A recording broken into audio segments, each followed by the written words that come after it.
Hi quilters, welcome back to the sew along. I hope you had some good success last week working on block number 8, which was this one.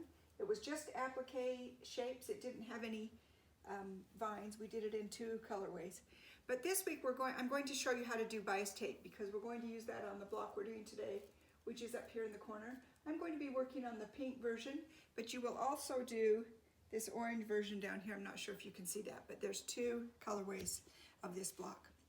Okay, now in your instructions, when you were doing your cutting, on the green houndstooth, which is right here on my cutting board, the first thing it has you do is set aside 18 inches. And you may have already cut your bias strips, but I just want to show you how to do that. You've got 18 inches from from selvage to selvage of this print, this houndstooth print.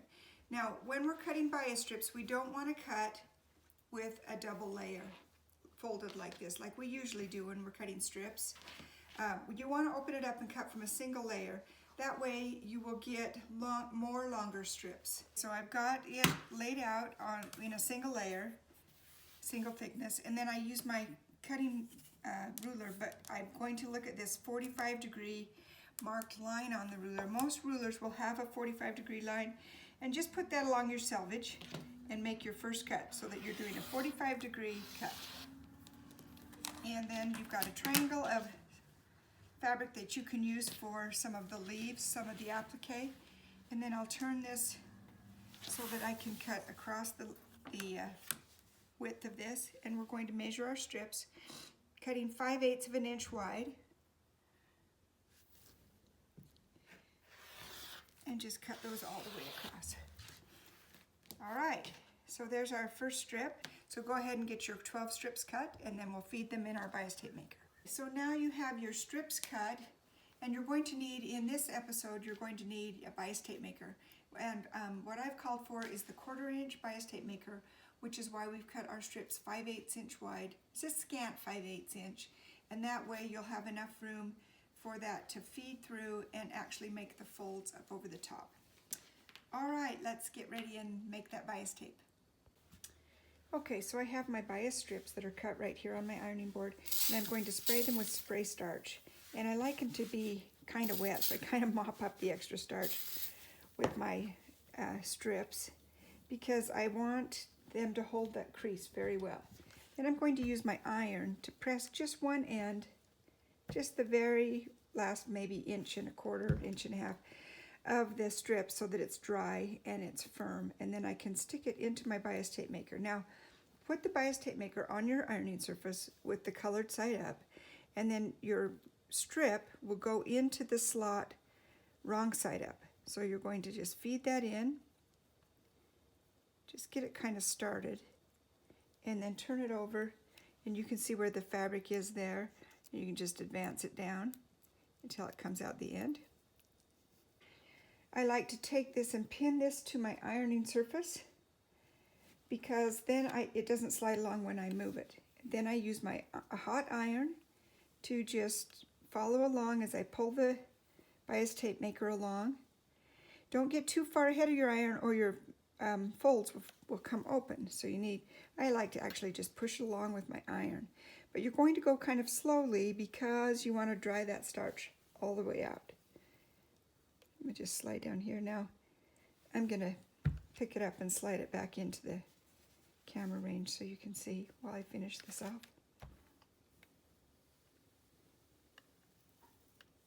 And you can easily move this back and forth. I got a little fold that I wasn't happy with, so I backed up a little bit. And then just slide on down till your whole strip is done. I'm going to leave my iron there long enough for that to dry. And then you can see that I have a nice bias tape all done and with neatly folded edges. Now, the nice thing about this is that I can now shape this to any shape I want with my hot iron. Now I have block 6, the pattern here on my ironing surface, and I'm going to use this as the guide to shape my vine or my stem. And I have now turned to the steam on my iron because remember we've got all that starch in this bias tape, and it's going to hold it rigid. And so in order for it to be able to shape, it's nice to be able to use a little bit of steam so that I can get the exact shape that I want as I'm moving around this shape here. Change hands and put a little bit of steam on it. Away we go. All right. Okay, now I've got the shape that I want. I can see that it's not quite laying flat, so I'm going to take it off of the, see, when I take it off of my pattern, it's going to retain that shape, which is so nice, but I'm going to tighten this curve a little bit because it wasn't laying very flat. So I'm just going to pull the curve a little tighter so that that will lay flat when I put it back on the curve. Okay, so now we can see that that's perfectly shaped for exactly what we need. The only thing we're missing is these two little pieces. We need one here and one over there. And I'm going to start with this one. Let's move this off and take this little piece and give it a little shot of steam so it'll hold its shape. And see how that popped open? It's not quite as tight of a curve as I'd like, so I'm going to take it to my ironing board and just kind of pull that curve really tight, tighter than I need, and then it'll pop open to the right shape. See that? Okay, and we'll do this one up here. This one, we'll start on this end. I've got it longer than I need, but that's okay, I can trim it. Okay, now we're ready to lay this out on our block. And last time we pressed our block in half so that we could find the center, but this block, this design doesn't have a center. And as we're going to just follow the diagram, the placement diagram, so we don't need to do that step on this block. Let me just press this so it doesn't have any wrinkles in it. All right, now I can start laying out my pieces and right onto my block background, and I'm ready to glue those down. I've got my apple glue, and I found the easiest way to do this is to just put the glue right on the background. About every ½ inch to inch, little drops of glue.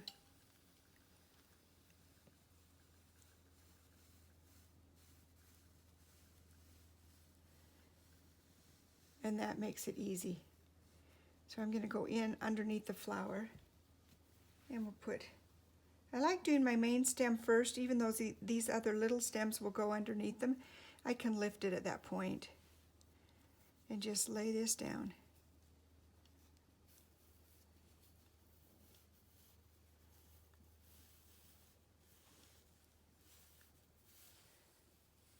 Bias tape is one of the simplest things that I do in applique, but it has a big bang for its buck. You get a lot of value out of it, and it looks really hard, and it's not. I'm going to trim that off, and I'll take my piece that goes right here, put the glue here,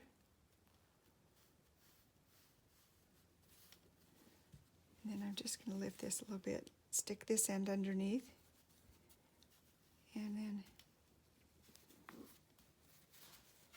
I'm going to give that a press so it'll lay flat.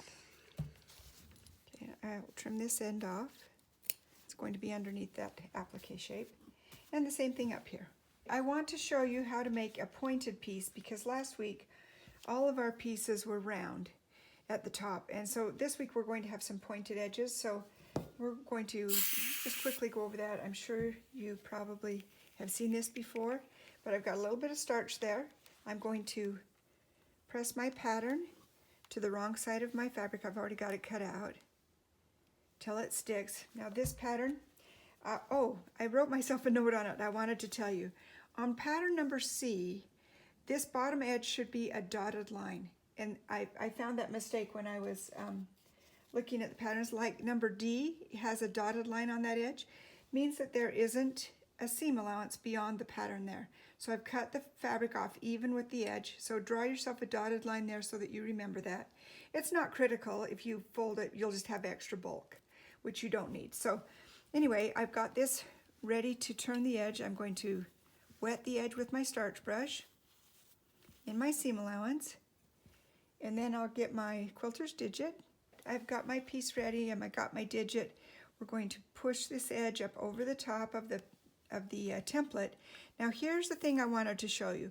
Most people want to stop their iron right there where the template ends. See, the template ends right there. And then when you try to do this side, you end up with this weird flaggy thing that doesn't work. So what I want to remind you is to push that folded edge all the way down off the fabric. So even though the template ends here, you're going to continue the fold all the way down. And that way you'll get really nice sharp points. Then I will hold this edge down while I press the edge up over. And you're going to have extra fabric at that tip, right? You see that extra fabric right there? That's called a flag.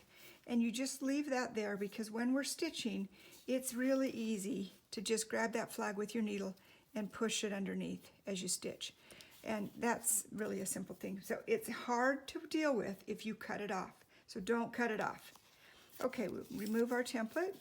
And then this piece is interesting because on our pattern, piece number D, that's this one, C and D, are layered. So I like to push pieces that are layered together before we put them onto the block. So I am going to push, glue down piece number D on top of piece C, matching up the bottom edge. There we go. And then remember, let's pull our pattern back in. Remember, when you're putting glue on a piece that has a flag, don't put any glue by the flag, because that tip you're going to need to tuck underneath, so you don't want to have to lift that glue off. So you've got that piece ready to go, and we'll just put it right here on our block. Okay, you can see that I have glued down most of the prepared pieces I had. There's a couple leaves left, and I wanted to show you one thing. When you have this fold at the bottom of your leaf where there's a point, you're going to have some extra bulk there. And putting it underneath the vine sometimes is hard because that extra little flag sticks out the other side. I like to cut mine off, but be careful. I open this back up and just cut it right off. And that way, I've just got a fold like that if it's going to go underneath something. So that's just a tip. You don't have to do that, but this leaf has a point up here, so remember not to put any glue there. And the glue just in your seam allowance. Don't ever put it just on the body of the applique because you want it to lift up. So I'm going to put that here, and then when it gets to the vine, it just tucks right under. Whoops. There you go. And now I'll put a little drop of glue on top of that vine to hold it there. And then let's do it one more time. Well, let's see, I've already trimmed this one. So I've trimmed off the flag is basically what I've done. So I don't have that extra bulk. And then drops of glue. And then place this right here. And then I like, now if you're going to have your leaf on top of your vine, then you want to leave your flags because then you can turn it and you won't have a raw edge. But since this one is going underneath this vine, if I pull it up a little bit, this one's going underneath, then I can have that raw edge underneath there. Okay, so I've got my pieces all, oh, one more, the center of my flower, this little black center. And we want to make sure we're covering up all those raw edges. There we go. Now as you're stitching, when you get to one of these points, you'll stitch down one side and then just grab that flag with your needle, pretend that's my needle, and just tuck it under. Just scoot it right underneath everything there, and put all the extra little threads under, and that way you'll have a nice sharp point with everything tucked under. You will feel some bulk there, but that's okay because that bulk will be lost in your batting when you do your quilting. So that's how we do the block that has a vine on it.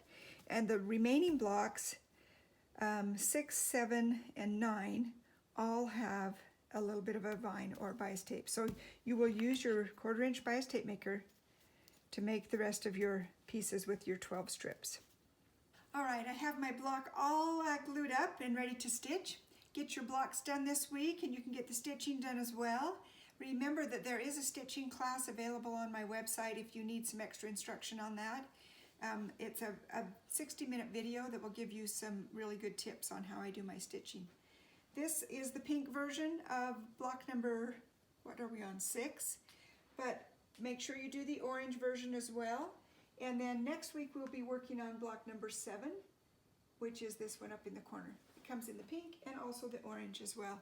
So we'll see you back here next week. Get those blocks done.